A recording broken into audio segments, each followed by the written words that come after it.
Do you own a home that you're thinking of upsizing, downsizing, possibly moving out of town, or any other sort of life event that's causing you to think about moving?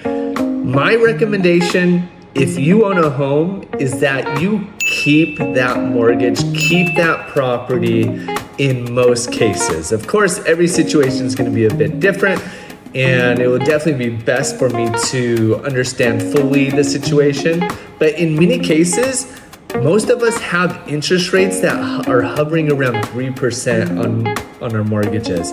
As we all know, mortgage rates are a lot higher now, around 7.5%. So does it make sense to truly get rid and sell your house if you have a 2.5-3% interest rate? In many cases, it doesn't. And so if I were in a position where I'm thinking of moving out of state, or if I'm thinking of getting a bigger home because my family is growing, or if I'm retiring and my kids have all moved out and I'm looking to downsize, here is what you need to do. Basically, I would go ahead and rent out your current home. By doing so, in most cases, depending on when you purchase, you're gonna have a decent amount of cash flow, right? It just depends on when you purchased.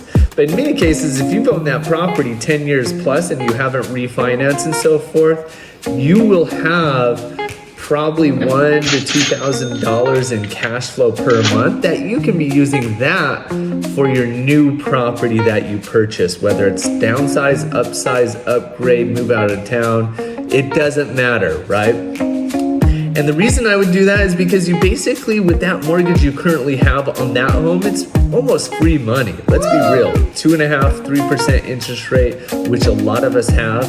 Just use that cash flow towards your new purchase. The other amazing thing, most of us know, every 10 years roughly, real estate doubles. So by you holding on to that real estate at that very low interest rate, you're setting yourself up for the opportunity to not only have that cash flow continue to increase year after year as rents increase, but after a good 10 years or so, the property value will likely double or close to it. Historically, that's what we see. If your current home is worth about $600,000, there is a strong possibility that in around 10 years, that home is going to be worth more than $1 million. And so holding on to real estate is an amazing way to create and build wealth. But not only that, yes, rates are high currently. Your mortgage payment will be pretty high on the new purchase, but what you're gonna do is use that cash flow towards that purchase, which will obviously make that payment a lot more comfortable. And not only that, you're adding to your real estate. And the more real estate you have, the more likely you are to increase in cash flow and also create greater wealth.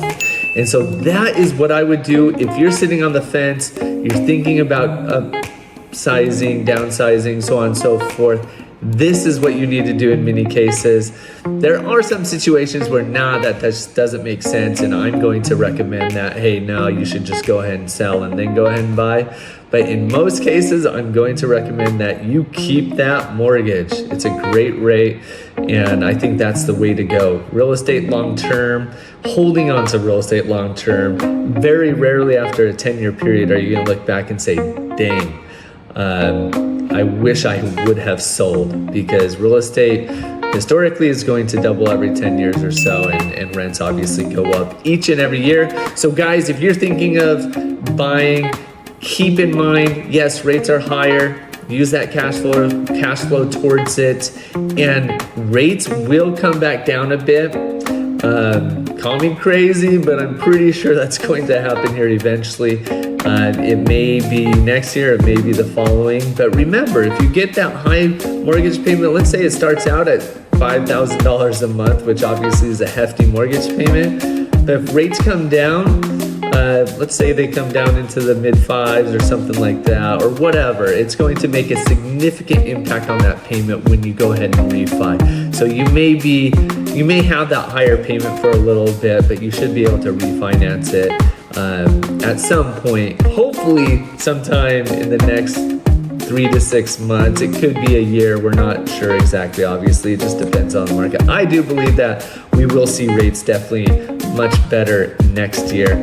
But we'll have to see on that. So anyway, guys, if you're thinking about upsizing, downsizing, give me a call. I'd love to chat, kind of give you some strategies on what makes the most sense. Is it keep the property, let's rent it out? Or is it go ahead and sell it and use those proceeds to go and purchase the next one? That may be an option, but obviously with the low rates we have, keep those properties, guys. Anyways, thanks for tuning in. Have a great one, guys, and DM me, give me a call.